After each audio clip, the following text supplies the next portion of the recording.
Fauzan Musallim Ta'alallahu bituli hayati.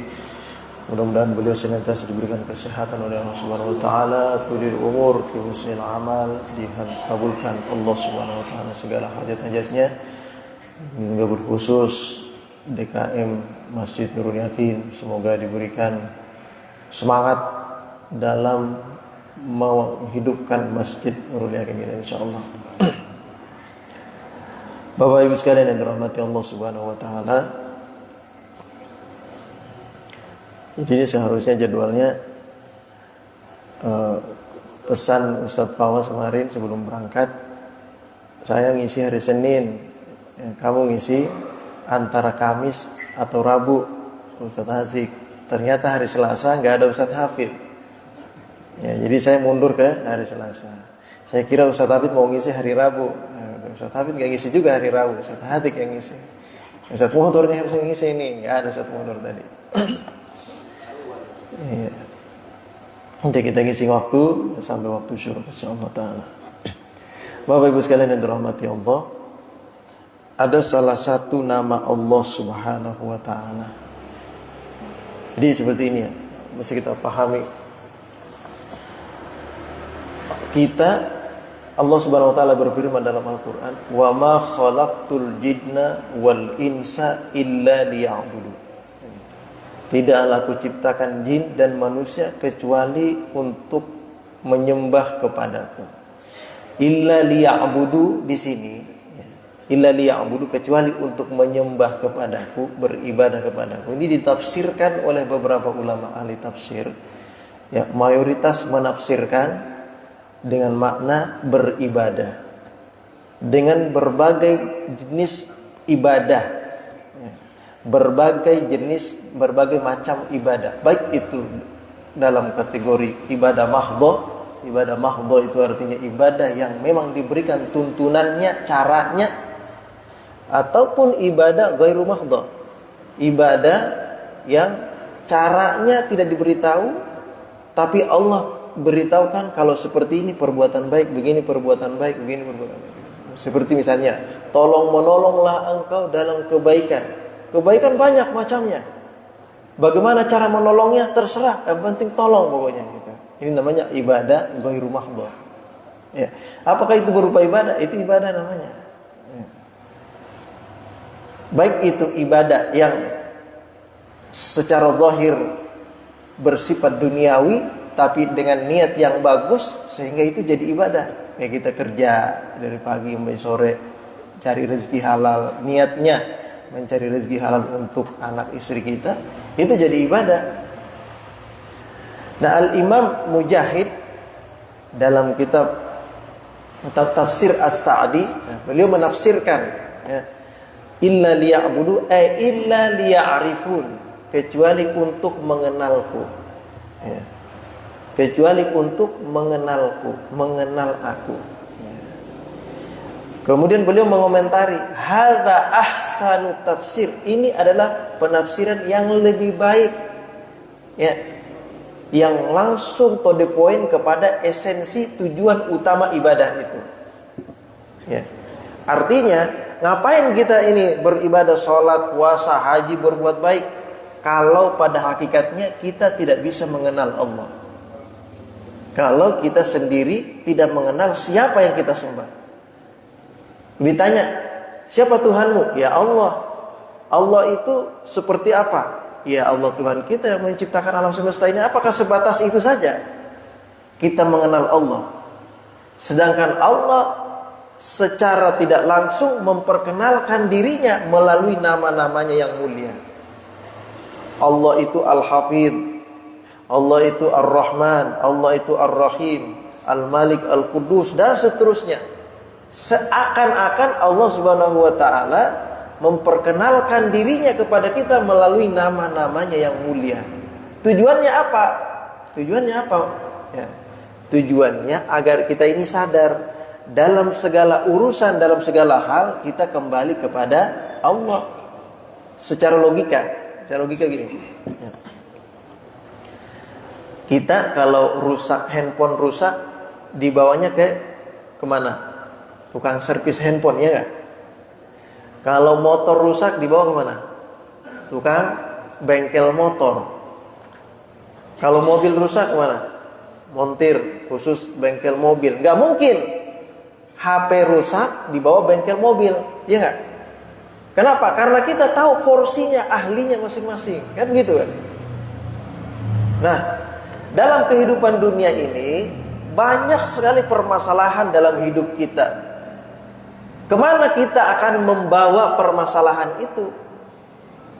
Ya, kita punya hubungan sosial yang bermasalah, dalam hal ini bermasalah, hati kita bermasalah. Kemana kita mengadukan semuanya? Kita harus mencari ahlinya untuk mengobati, untuk mengadukan semua permasalahan itu. Nah, Allah Subhanahu wa taala menyampaikan, ya, bahasa kitanya nih, walaupun seperti tidak seperti itu, keahliannya. Menyampaikan keahliannya melalui nama-namanya. Bahwa Allah itu Ar-Razzaq, Allah itu Al-Latif. Seakan-akan kalau Allah kan pemberi rezeki, berarti urusan rezeki minta kepada Allah, kan gitu, bahasa dasar gitu. Ya. Allah itu Al-Latif, kita lagi dapat bencana, minta kepada Allah agar selalu diberikan kelembutan, kemudahan, keringanan, gitu. Dan seakan-akan seperti itu. Ya. Setiap ada permasalahan minta kepada Sang Maha Ahli dalam bidang itu, dalam urusan itu. Ya. Nah, sekarang kita ingin mencoba membahas salah satu nama Allah Subhanahu wa taala, Al-Muqit. Ya. Al-Muqit, pernah dengar Pak? Al-Muqit. Ya, apa makna Al-Muqit itu? Dalam Al-Qur'an surah An-Nisa ayat 85 Allah Subhanahu wa taala berfirman, وَمَنْ يَشْفَعْ شَفَاعَةً حَسَنَةً يَكُنْ لَهُ نَصِيبٌ مِنْهَا وَمَنْ يَشْفَعْ شَفَاعَةً سَيِّئَةً يَكُنْ لَهُ كِفْلٌ مِنْهَا وَكَانَ اللَّهُ عَلَى كُلِّ شَيْءٍ مُقِيتًا. Allah Subhanahu wa taala berfirman, وَمَنْ يَشْفَعْ شَفَاعَةً حَسَنَةً, barang siapa yang memberi pertolongan dengan pertolongan yang bagus, artinya dia menolong orang gak nanggung-nanggung, gak asal menolong, gak. Dia menolong itu dengan perhitungan, dengan sukarela, dengan ikhlas, membantu. Lahu nasibum minha, maka dia akan mendapatkan bagian daripada pertolongan itu. Artinya kalau kita menolong orang lain, pasti kita akan mendapatkan balasan dari pertolongan itu, walaupun secara zahir kita gak dapat duit. Ya. Kan kadang-kadang begini, tolongin tuh, jatuh tuh, kasihan tuh. Biar bisa sendiri dia. Saya dapat apa saya kalau bantuin dia? Kan gitu kata orang. Dapat apa saya kalau bantuin dia? Emang saya dapat apa? Gitu. Emang saya siapanya? Kan gitu dia. Padahal dengan menolong itu siapapun dia, ya, pasti kata Allah, lahu nasibu minat, kamu akan dapat bagian. Walaupun secara zahir kagak dapat duit, kagak dikasih kue, ya, tapi dapat pahala dari Allah Subhanahu wa taala dengan menolong. Wa may yashfa' syafa'atan sayyi'atan yakun lahu kiflun minha, dan barang siapa yang memberikan pertolongan tapi syafa'atan sayyi'atan, pertolongan yang buruk, ya, pertolongan yang buruk, lahu kiflum minha, niscaya dia akan menanggung akibat dari pertolongannya itu juga. Dia sih nolongin kagak ikhlas, ya. Asal ikut aja di situ mah, ya, bantuin mah, ikut pegang aja gitu. Orang bodoh ngangkat, dia mau ikut megang doang kan gitu. Malas banget itu bantuinnya. Kalau nolongin ya nolongin benar gitu, nolonginnya kan gitu. Kalau nggak mau jangan nanggung-nanggung gitu. Kan ada orang gitu, asal kelihatan aja di situ udah ngumpet gitu. Ya syukur-syukur ikut juga ngumpet gitu, ngumpet bantuin kelihatan gitu. Orang lagi pada ngangkat keberatan, dia mah asal naruh tangan doang kan gitu. Kadang-kadang ada juga orang gitu tuh, ya. Nah, may yashfa' syafa'atan sayyi'atan yakun lahu kiflun minha, dia akan menanggung akibatnya sendiri. Ya. Semua masing-masing Allah tahu porsi dan bagiannya. Allah tidak pernah zalim, Allah maha adil. Artinya al-ajru biqadri ta'ab. pahala yang akan Allah persiapkan untuk seseorang itu biqadri ta'ab, sesuai dengan kepayahan yang dia terima ketika dia melakukan pekerjaan itu. Artinya dia dengan sekuat tenaga, ikhlas, dia lebih banyakkan dong ngasihnya. Karena ini mah ada asal naruh tangan doang, kasih dikit aja udah cukup udah dia mah. Ya. Yang penting teh tawar cukup udah. Kalau ini kasih jus yang ini nih gitu. Bahasa kasarnya gitu. Ya. Jadi Allah Subhanahu wa taala katakan, kalau kita memberi pertolongan tapi pertolongan yang buruk, asal-asalan, ya, lahu kiflu minna wa kana Allahu ala kulli syai'in muqita, dan sesungguhnya Allah, dan adalah Allah Subhanahu wa taala ala kulli syai', atas segala sesuatu, muqita. Muqita di sini kalau kita buka di terjemah Al-Qur'an itu dimaknai maha kuasa. Ya. Dimaknai maha kuasa. Lah, apa bedanya muqita dengan qadirun? Qadirun kan maha kuasa. Ya. Atau al-qadiru, ya, yang maha kuasa. Apa bedanya al-qadiru dengan al-muqit? Kenapa di sini dimaknai muqit? Dimaknai maha kuasa, muqit di sini dimaknai al-qadir. Ya. Nanti akan kita bahas. Nah, sekarang coba kita lihat dari segi bahasa. Ya. Al-muqit, muqit ini lahu ma'anin, memiliki beberapa makna. Ya. Muqit bimakna ar-raqib. Muqit bisa bermakna ar-raqib. Raqib itu artinya menyertai, ya, atau mengintai. Menyertai atau mengintai. Kayak kita berpuasa, bulan puasa, ya, kita kan melatih maqam muraqabah, rasa dipantau. Ya, kita melatih rasa dipantau oleh Allah. Walaupun kita di dalam kamar sendiri, makanan banyak, kita gak berani makan. Kagak ada yang melihat juga, gak berani makan juga kita. Kenapa? Kita merasa Allah melihat, kan gitu. Jadi gak berani kita makan. Kalau sekarang pagi-pagi udah orang lihat makan aja udah. Kalau udah ada gorengan udah makan udah. Gitu. Tapi kalau lagi puasa, nah kita dipantau oleh Allah. Ya. Itu namanya maqam muraqabah. Nah, bisa bermakna muraqabah.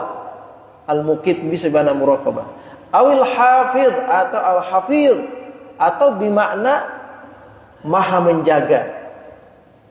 Awil syahid, atau bermakna as-syahid, maha menyaksikan. Allah yang menyaksikan segala tindak tanduk, tutur kata, gerak-gerik kita.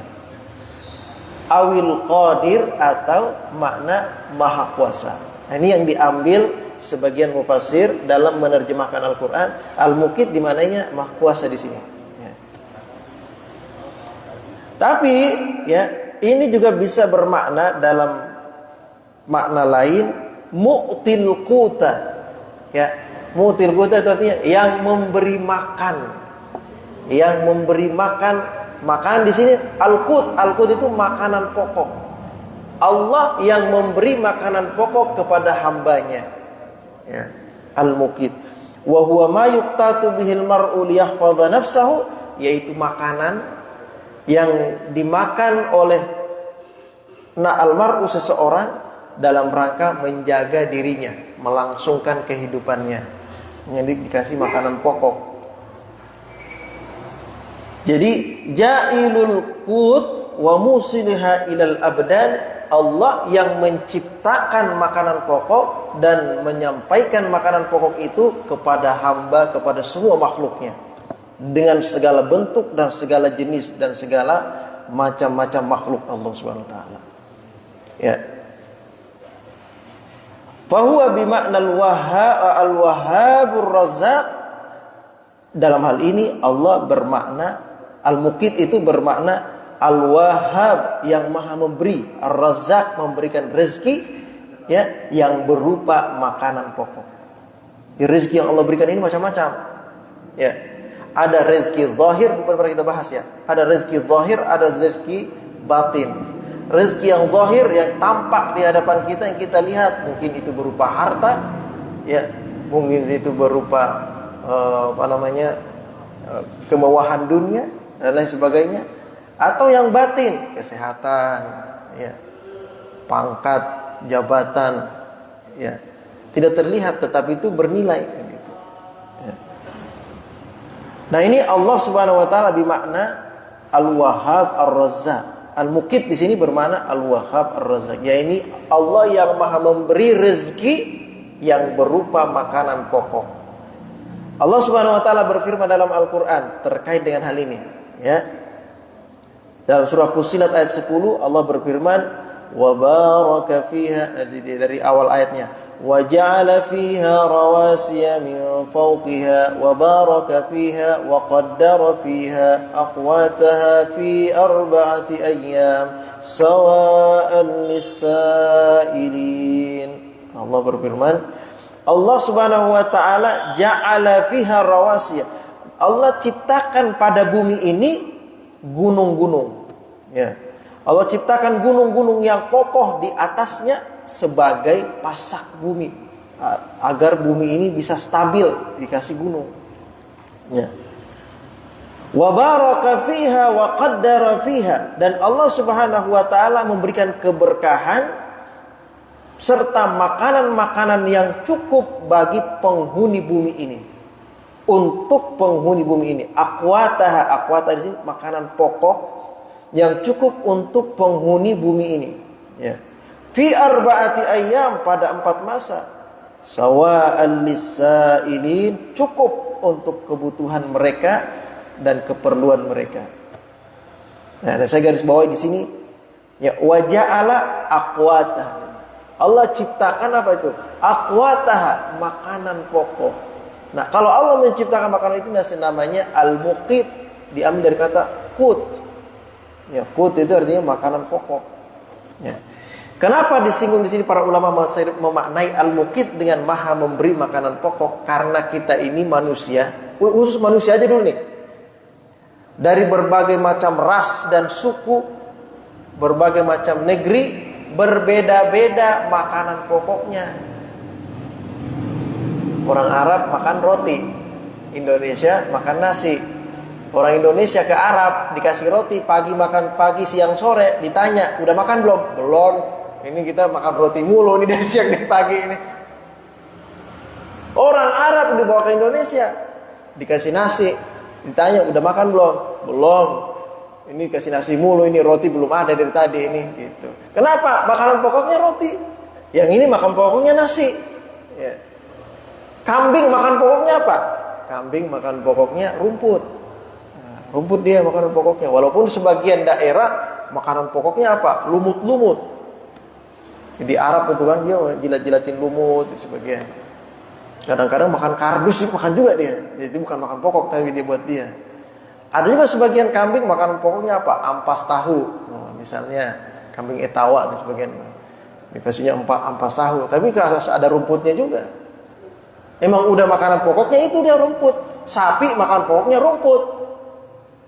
Ya, Allah sudah tentukan semua. Binatang ini makan pokoknya ini, yang ini makanan pokoknya ini. Manusia yang tinggal di sini makanan pokoknya ini, yang ini makanan gandum, yang ini jagung, yang ini sagu, gitu. Allah atur semua makanan pokoknya.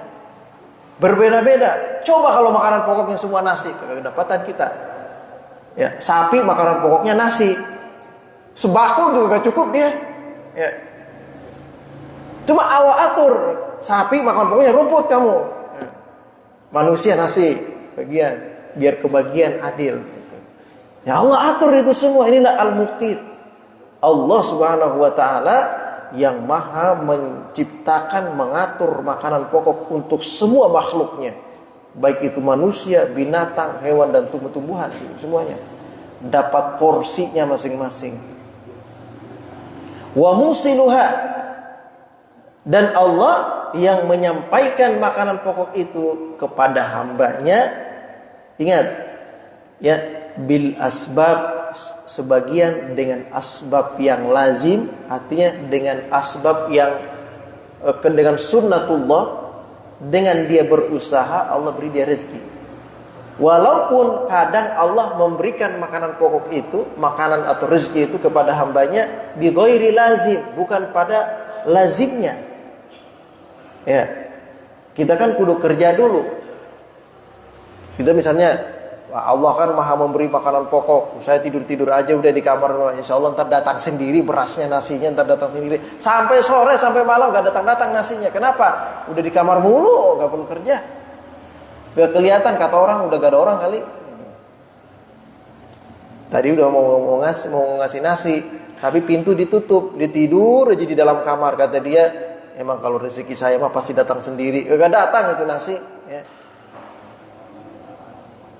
Nah ada juga orang ya, karena secara sunnatullah rezeki itu kudu dijemput. Ya. Dan rezeki itu yuqaddar biqadar. Itu pertanyaan. Allah tentukan kadarnya masing-masing orang. Allah tentu kadarnya. Karena masing-masing orang ini ketahuan, ini kalau dikasih banyak ini kebablasan dia nih, lupa. Kalau ini kasih banyak gak apa-apa dari ini. Kalau ini kasih dikit aja. Allah kasih ukurannya semua itu. Ya. Nah Allah Subhanahu wa taala memberikan sunnahnya. Sunnahnya itu artinya sesuai dengan logika manusia, kalau kerja dapat duit buat makan. Dan itu logika manusia kan? Tapi Allah terkadang memberi rezeki ghairul lazim. Ini merupakan ma'unah, pertolongan dari Allah Subhanahu wa taala. Seperti siapa? Seperti Sayyidah Maryam. Dalam Al-Qur'an Allah Subhanahu wa taala katakan, "Kullama dakhala 'alaiha Zakaria al-mihraba wajada indaha rizqa. Qala ya Maryamu anna laki hadza? Qalat huwa min indillah." Setiap kali Nabi Zakaria masuk menjenguk Sayyidah Maryam di mihrabnya, dia melihat makanan-makanan yang sudah tersedia. Ya, padahal ini pintu ditutup oleh Nabi Zakaria agar ini Sayyidah Maryam terjaga di dalam. Ya. Tapi ketika dia masuk, ada makanan di dalam. Nabi Zakaria bertanya, dari mana ini makanan semua?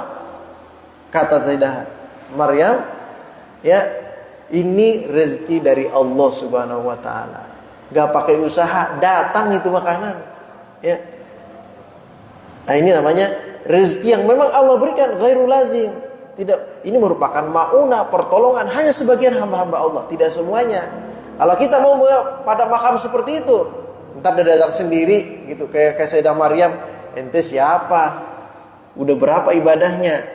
Khusus juga kagak, ini tuh kan, pengen dapat datang sendiri rezekinya, gak mungkin lah. Mesti melalui sunnahnya. Ya. Sunnahnya itu artinya ada asbab-asbab. Ya. Sama kayak misalnya teh. Bapak ini di hadapannya ada teh misalnya kan. Terus kata kita, saya pokoknya beriman, yakin pokoknya dah. Teh ini kalau memang rezeki saya, ntar dia naik sendiri masuk ke mulut saya. Tungguin aja sampai sore itu teh itu gak naik itu teh itu.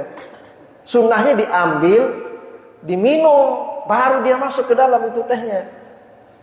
Kenapa Allah ciptakan tangan? Itu fungsinya buat mengambil tuh. Buat menjangkau, memegang. Ya nasi diliatin aja gak masuk ke mulut dia. Kudu diambil dulu, disuapin masuk ke dalam mulut. Itu sunnahnya Allah. Walaupun Allah sanggup membuat hambanya kenyang. Ya.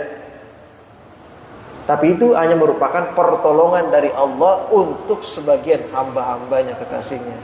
Tidak semuanya. Ya.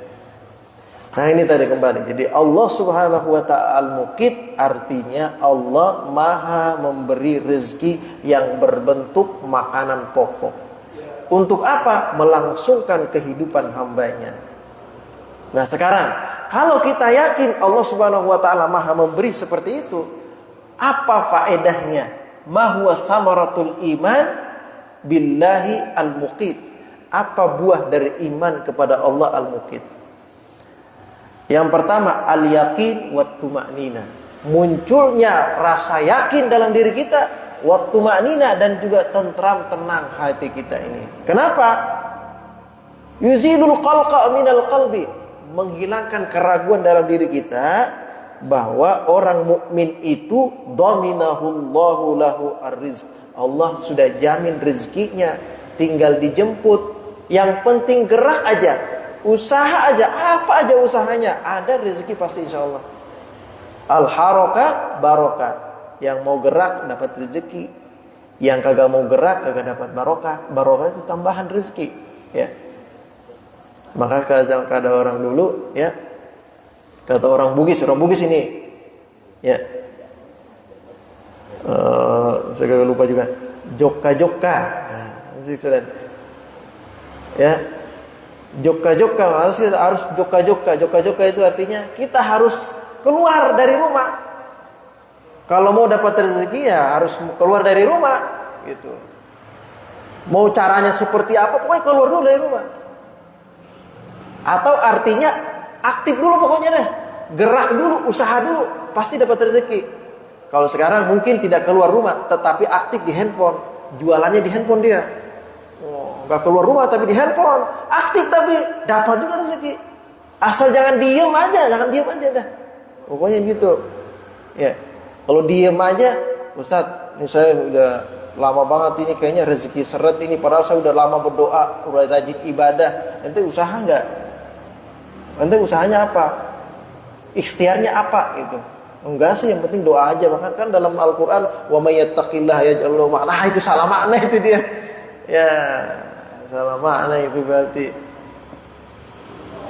Lama prosesnya, itu lama. Kalau mau jemput rezekinya itu, kita nggak tahu di mana rezeki Allah taruh letakkan. Allah akan arahi ketika kita sudah bergerak aktif artinya itu. Nah, kalau kita aktif, yakin pasti ada rezeki. Ya. Yang kedua, al-i'timadu wat tawakkul 'ala Allah. Kalau kita yakin Allah yang Maha memberi rezeki yang berupa makanan pokok, ya, maka kita mestinya pertama berpegang teguh hanya kepada Allah. Yang kedua, bertawakal hanya kepada Allah. Wa may yatawakkal 'ala Allah fa huwa hasbuh. Barang siapa bertawakal kepada Allah, Allah yang akan mencukupi kebutuhannya. Rasulullah pernah bersabda, "Lau annakum tatawakkaluna 'ala Allahi haqqa tawakkulihi." Andai kalian ini bertawakal kepada Allah dengan sebenarnya bertawakal. Bukan ragu-ragu, enggak, gitu. Bertawakal dengan betul-betul bertawakal, la razaqakum kama yarzuqut thair, maka Allah akan memberi engkau rezeki sebagaimana Allah beri rezeki kepada burung. Allah beri rezeki kepada burung. Ada apa dengan burung itu? Taghdu khamasa wa taruhu bitana. Burung itu pagi-pagi berangkat keluar, dia kemana kayak dia nggak tahu arah, hinggap di pohon mana, tapi pulang-pulang udah kenyang. Dari mana itu rezekinya? Allah sudah atur buat dia rezekinya. Kemana ya? Jadi yang penting terbang dulu, keluar dulu dari sarang pokoknya. Itu. Tawakal dia kepada Allah. Nah, kita pun seperti itu. Usaha dulu pokoknya. Mau Allah kasih banyak atau sedikit, dari mana pokoknya usaha aja dulu dah. Bahasa kasarnya, walaupun jadi pemulung dah pokoknya. Insya Allah ada rezekinya. Gitu. Ya, ada rezekinya, Allah kasih itu rezekinya. Tapi tadi haqqa tawakkulihi, benar-benar bertawakal kepada Allah. Ya, namanya tawakal, dalam konsep tawakal ini, ya, itu perlu digarisbawahi juga nih. Ini kadang-kadang orang juga salah maknai mana tawakal ini. Tawakal itu artinya, tawakal itu akan muncul, bukan artinya. Tawakal itu akan muncul setelah kita maksimal menggunakan potensi kita. Ya, kita bisa apa? Untuk kita maksimal aja, kerja maksimal pokoknya. Setelah itu baru bertawakal kepada Allah. Urusan hasil Allah yang menentukan. Usaha tetap kita, urusan hasilnya Allah menentukan. Ini baru tawakal. Nah, ada orang duduk aja di rumah ngerokok 1 batang 2 batang, kagak mau kerja. Ditanya, ente nggak kerja? Ngapain capek-capek kerja? Cukup tawakal kepada Allah. Ya, ya tawakal Allah bahwa hasbuh. Barang siapa bertawakal kepada Allah, maka Allah mencukupinya pokoknya. Tapi nggak kerja, itu bukan tawakal namanya. Itu namanya pasrah. Ya. Pasrah dia, udah ngapain sih kerja mulu, ntar juga datang sendiri kalau rezeki mah, gitu. Begitu kata dia. Ya, itu namanya pasrah. Ya. Tawakal itu ikhtiar, baru tawakal. Ya.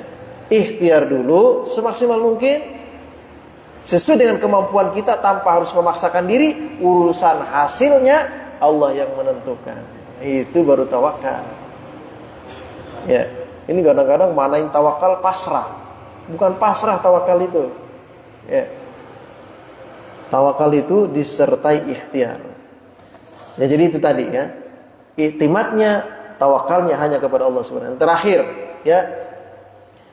Yang terakhir, keimanan kita kepada Allah Subhanahu wa taala Al-Muqit. Kalau kita benar-benar beriman kepada Allah Al-Muqit, maka hasil buah yang akan muncul dalam diri kita, dalam kehidupan kita, dawamus syukri war ridha 'ala Allah. Kita akan senantiasa bersyukur dan ridha kepada Allah. Saya mau tanya, Pak. Misalnya Bapak nih, ya. Bapak nih misalnya dikasih sembako tiap hari. Pokoknya ente urusan beras, ya. Ente urusan beras, gak usah pusing dah. Saya yang nanggung beras, pokoknya urusan makan saya yang nanggung. Gak usah pusing. Ente ngerjain aja gini. Ini orang nanggung makan kita, sekeluarga kita, anak istri kita dikasih makan semua. Kira-kira kita berterima kasih gak sama orang ini? Kira-kira, Pak? Bertahun-tahun dia ngasih makan kita. Kita gak perlu cari makan, dia udah nyariin. Ya, terima kasih gak kita sama orang ini? Lah terima kasih lah. Jangankan berhari-hari, bertahun-tahun. Ya, sekali aja dia ngasih, kita terima kasih ya, gitu. Apalagi tahun-tahun gitu. Harusnya kita mah bukan terima kasih lagi. Harusnya kita bisa membalas perbuatan dia kepada kita, membalas kebaikan dia kepada kita. Harusnya kan begitu, ya enggak? Nah, kalau kita yakin bahwa selama ini ternyata Allah yang memberikan makanan rezeki itu kepada kita, maka seharusnya kita harus terus bersyukur kepada Allah dan ridho atas pembagian yang Allah berikan kepada kita. Ya, maka dari itu Rasulullah SAW bersabda, ya, Rasulullah bersabda, "Kafa bil mar'i itsman ayyudayyi man yaqut." Cukuplah seseorang itu berdosa, ya, ketika dia menyia-nyiakan siapa yang memberi makan kepadanya. Artinya menyia-nyiakan itu tidak menganggap ini orang bertahun-tahun ngasih kita makan pokok. Pas kita ada acara kita gak undang dia, kita gak anggap keberadaannya, kita gak mau sebut-sebut dia.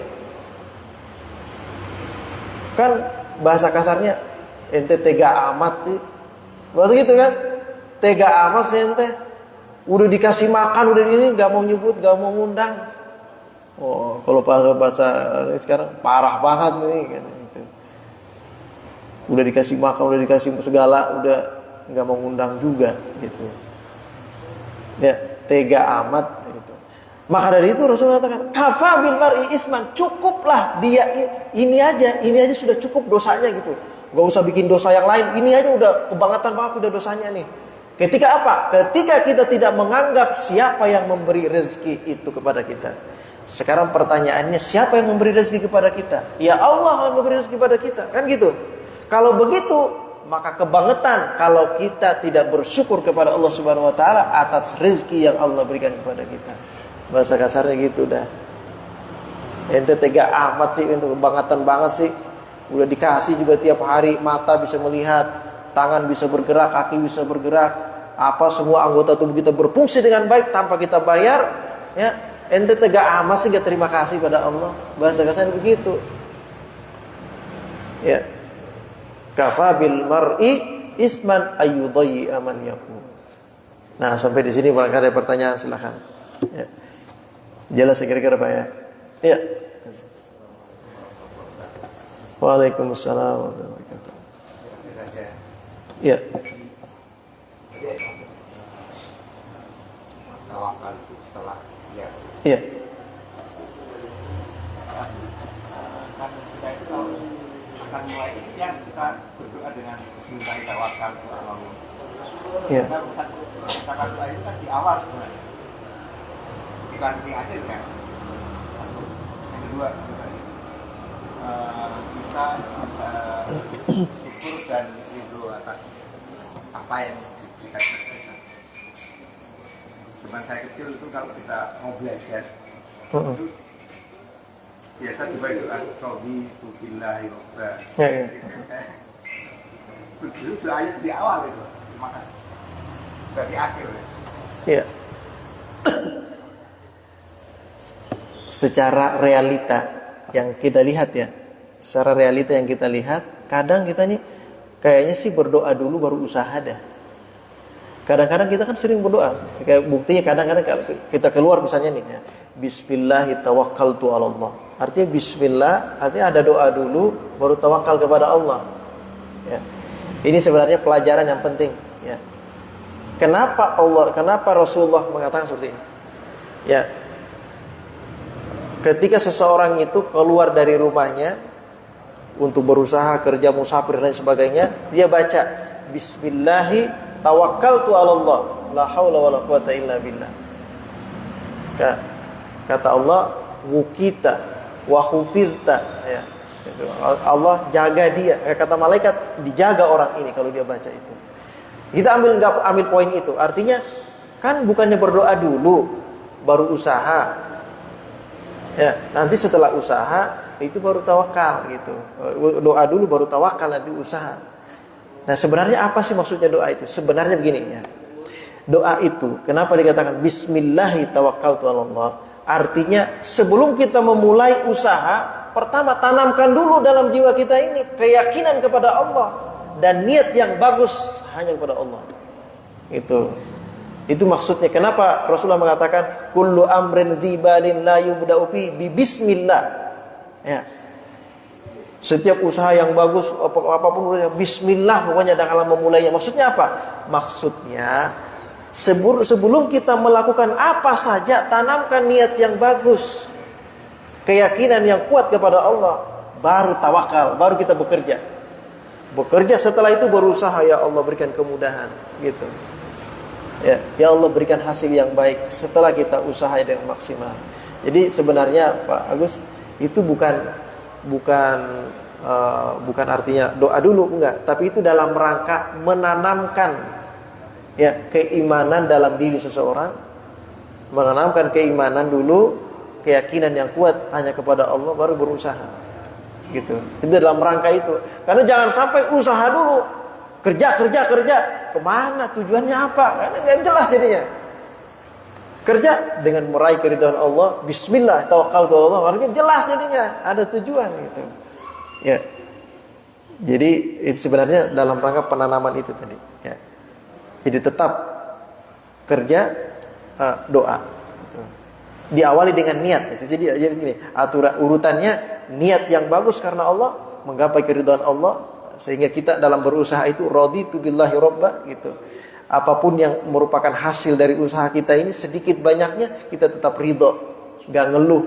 Ya Allah, kenapa saya apes banget hari ini dapatnya cuma sedikit banget? Nah, nggak ada begitu. Ya kalau sudah ridho karena Allah dapat sedikit dapat banyak, alhamdulillah. Mungkin rezeki saya hari ini segini, besok mungkin insya Allah ada tambahannya. Udah husnudzon aja pada Allah dah.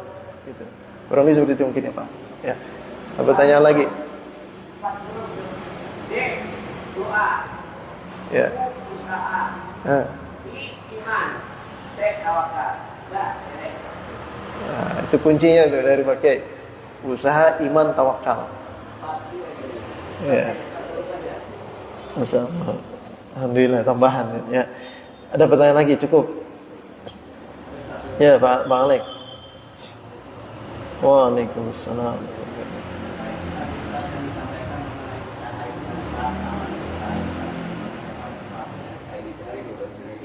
Ya.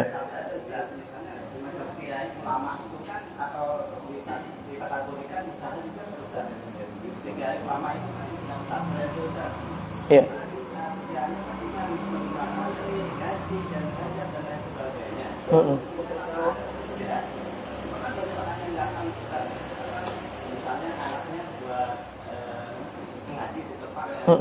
Ya. Ya.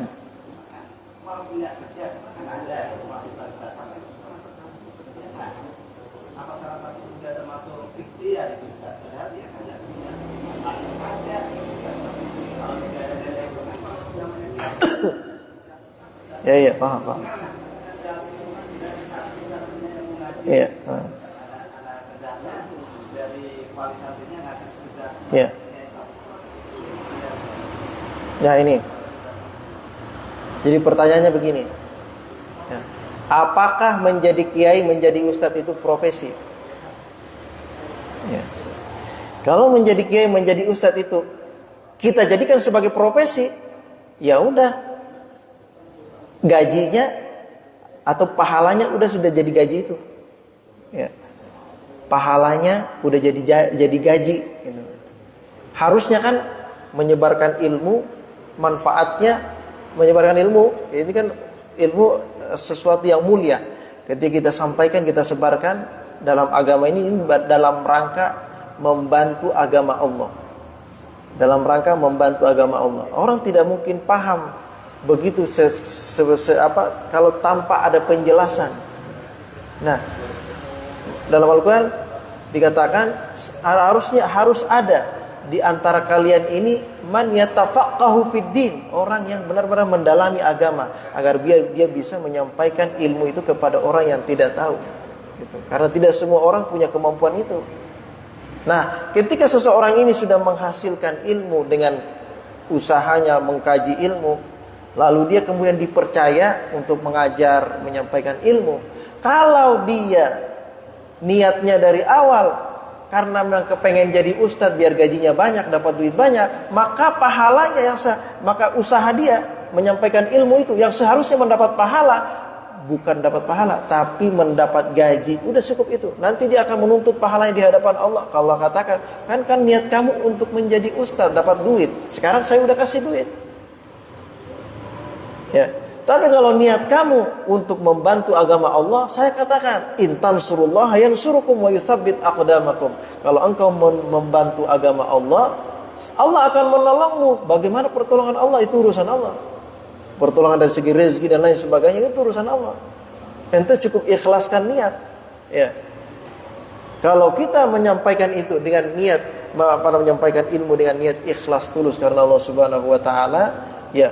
Mau dikasih, mau nggak dikasih, ya udah. Yang penting saya udah nyampaikan aja. Kalau dikasih alhamdulillah, nggak dikasih, ya udah nggak apa-apa. Lewat aja, biasa aja gitu. Tidak mengharap ini atau itu. Ya, udah kita sampaikan saja yang bisa kita sampaikan. Mudah-mudahan bermanfaat, menjadi ilmu yang bermanfaat, menjadi amal jariah untuk kita. Tujuannya itu. Ya. Nah, kalau kita jadikan itu sebagai profesi, seperti sekarang dibisnisin, ada asistennya khusus. Wallahu alam ya. Mudah-mudahan si ustadznya ikhlas. Ya, pokoknya dia nggak mau datang kalau nggak sekian bayarannya. Wah, itu mah antara ikhlas itu diragukan itu. Wallahu a'lam. Orang yang ikhlas menyampaikan, mau dikasih atau tidak, kalau dia diminta menyampaikan ilmu, dia sampaikan ilmu yang dia ketahui. Ya, dan dia jujur dalam menyampaikan ilmu. Kalau itu haram, katakan haram. Kalau itu tidak boleh, dia katakan tidak boleh. Jangan dikasih celah-celah untuk umat ini sehingga terjerumus dalam hal yang ini. Mencari-cari dalil dalam rangka kata Imam Al-Ghazali, mencari alibi, mencari celah biar nggak kena delik, kayak gitu bahasa kita ini. Ya. Biar nggak jadi haram gini. Jadi ada orang kasusnya gini. Ada orang mau berzakat, ya. Tapi zakatnya itu sampai ratusan juta. Dia mau ngasih orang miskin. Dia nggak kenal orang miskin ini, tapi dia sayang-sayang. Pengen juga ngasih ke saudaranya, tapi saudaranya sudah kaya semua, sudah mampu. Bagaimana caranya biar dia ngasih, biar duit zakat yang 100 juta ini bisa sampai juga ke saudaranya? Bagaimana caranya? Akhirnya dia kasih delik. Dia panggil orang miskin, saya mau berzakat nih. Ya, ente terimain dulu. Zakat saya 100 juta nih, ente terimain dulu 100 juta. Setelah itu kasih saya 50 juta ya. Ente saya kasih 50 juta. 50 juta kasih saya. Balikin ke saya. Gitu. Nanti yang 50 juta ini saya mau ngasih ke orang lain. Ini buat ngesahin doang, istilahnya gitu. Ya, dia kasih itu 10 juta, 100 juta. Dikasih dia 50 juta, ya senang nih orang miskin kasih 50 juta, senang banget tidak dia kan gitu. Sisanya 50 juta dibagi-bagiin ke saudaranya. Kata Imam Al-Ghazali, ini yang 50 juta belum jatuh pada hakikatnya orang miskin kepada orang kaya. Nanti orang ini akan dimasukkan ke dalam neraka, ya, tetapi dibungkus di dalam keranjang. Keranjangnya dibuang ke dalam neraka. Lalu dia protes kepada Allah, kenapa ya Allah, kenapa saya dimasukkan ke dalam neraka? Engkau tidak dimasukkan ke neraka. Saya cuma memasukkan keranjang ini ke dalam neraka. Cuma kebetulan engkau di dalam keranjang, saya ikut juga dalam neraka gitu. diakal-akalin, bahasa kasarnya gitu. Kalau orang ngakalin agama, jadi Allah lebih hebat. Ya, gitu. Ya, ini banyak orang begitu sekarang tuh. Ya. Dari dulu tuh. Dulu saya di waktu pesantren, ya tahun 2005-an. Kita bahas masalah itu. Jadi ada orang berzakat padi. Sampai berton-ton itu hasil padinya, sampai berpuluh-puluh karung. Biar padinya itu sampai ke keluarganya juga, padahal keluarganya bukan mustahik. Dia cari orang satu. Ente terimain nih, ini 20 karung ini. Karung-karung gabah itu kan gede-gede itu kan. Ini 20 karung, nanti saya kasih 2 karung. Yang 18 karung ini saya mau bagi-bagi biar rata. Bahasa kasarnya, itu saya terimain ya. Ini zakat saya, zakat padi saya 20 karung. Saya serahkan. Diserahkan, diterima. Saya terima zakat padinya 20 karung. Diambil 2 karung, diserahin lagi, balikin yang 18 karung. Yang 18 karung ini dibagi-bagi sama keluarganya. Padahal keluarganya udah pada mampu semua, gitu. Ini namanya berhila. Hila itu ya, cari-cari celah, gitu. Ya, orang yang seperti ini, nah, dia akan dimasukkan dia menipu dalam agama. Ini kan ditipu juga nanti. Ya. Nah, jadi kembali ke tadi itu tergantung niatnya. Ustadz itu, kiai itu bisa menjadi profesi. Tapi kalau seseorang menjadi ustadz, artinya ustadz itu kan bukan titel formal, bukan. Itu kepercayaan ya. Kepercayaan dari masyarakat dia sehingga memanggil dia ustadz. Gitu. Nah, kalau kepercayaan itu kita jadikan sebagai profesi, maka nggak jadi masalah. Cuma permasalahannya adalah pahala ilmu kita dan keberkahannya bisa jadi hilang. Dan itu hanya menjadi mata pencaharian dunia saja. Kalau kita ingin mendapatkan keberkahan dari ilmu kita dengan ilmu yang bermanfaat, ikhlaskan niat dalam menyampaikan ilmu. Ini khusus untuk kiai dan ulama. Makanya dalam di berbagai macam pesantren itu, kitab yang pertama yang diajarkan itu Ta'limul Muta'allim.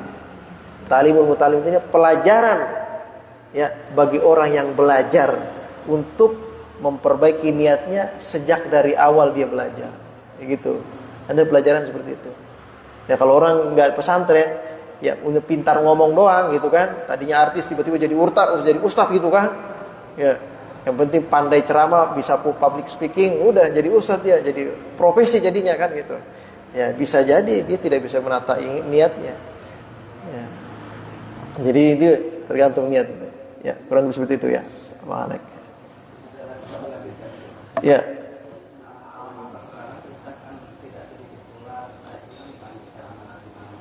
Ya.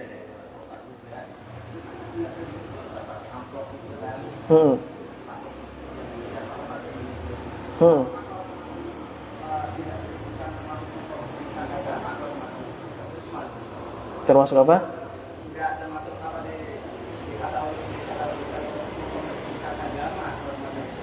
Ya.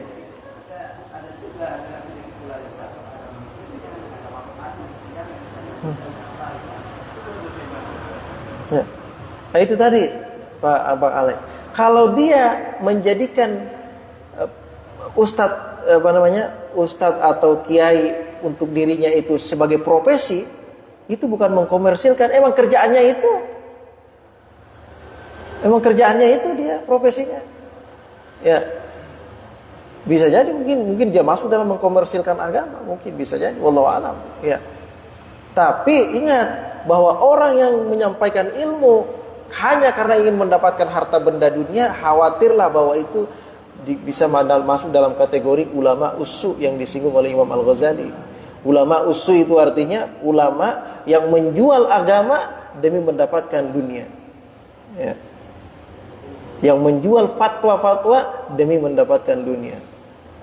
Ya. Tapi ulama ul-amilin adalah ulama yang benar-benar yang pertama dia menyampaikan ilmu karena itu merupakan amanah dari Allah Subhanahu wa taala untuk dirinya. Kemudian yang kedua, dia amalkan ilmu yang dia sampaikan itu. Ya.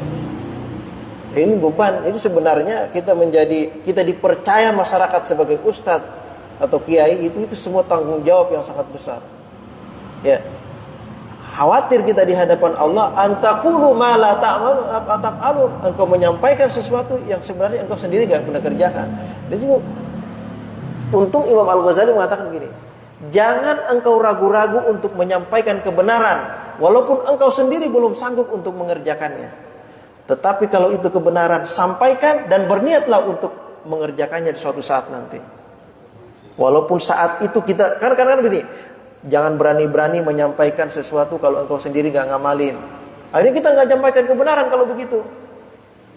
Akhirnya kebenaran tertimbun. Kenapa? Kita takut, ntar saya gak bisa ngamalin nih. Tapi sampaikan kebenaran itu dengan niat yang ikhlas, tanamkan dalam diri kita kata Imam Al-Ghazali, bahwa suatu saat nanti saya akan mengamalkan ini. Saya berniat akan mengamalkannya. Cuma untuk saat ini saya belum bisa untuk mengamalkannya. Tapi berniatlah untuk mau mengamalkannya. Sampaikan kebenaran itu apa adanya. Seperti itu kan Imam Al-Ghazali. Ya, itu ya Pak. Mudah-mudahan bisa dipahami. Kita tutup baca suratul Fatihah. Mudah-mudahan bermanfaat. Mudah-mudahan apa yang kita kaji ini semakin menambah keimanan kita pada Allah Subhanahu wa taala, menambah keyakinan kita sehingga kita dalam beribadah tidak pernah ragu kepada Allah Subhanahu wa taala sebagai Tuhan kita dalam segala macam ibadah dan aktivitas keseharian kita. Ala hadhihi wa qulinatin shalihah ila hadratin Nabi Al-Fatihah. A'udzu billahi minasyaitonir rajim. Bismillahirrahmanirrahim. Alhamdulillahirabbil alamin arrahmanir rahim maliki yaumiddin. Iyyaka na'budu wa iyyaka nasta'in ihdinas siratal mustaqim siratal ladzina an'amta 'alaihim ghairil maghdubi 'alaihim waladdallin. Bismillahirrahmanirrahim. Alhamdulillahirabbil alamin. Allahumma shalli ala sayyidina Muhammadin wa sallim. Allahumma bihaqqil Fatihah sirril Fatihah karamatil Fatihah barijil ham kashifal gham ya man ya'bi yaghfir wa yarham. Allahumma ighfir li ummati sayyidina Muhammad warham ummata sayyidina Muhammad wastur ummata sayyidina Muhammad wajbur ummata sayyidina Muhammadin sallallahu alaihi wasallam. Allahumma akhrijna min zulumatil wahmi wa akrimna bi nuril fahmi waftah lana abwabal ilmi wa zayyinna bil akhlaqil hasanati wal hikmati. Rabbana atina fid dunya hasanah wa fil akhirati hasanah wa qina adzaban nar. Sallallahu alaihi wasallam wa alihi walhamdulillahi rabbil alamin. Subhanakallahumma wa bihamdika asyhadu an la ilaha illa anta astaghfiruka wa atubu ilaik. Assalamualaikum warahmatullahi wabarakatuh.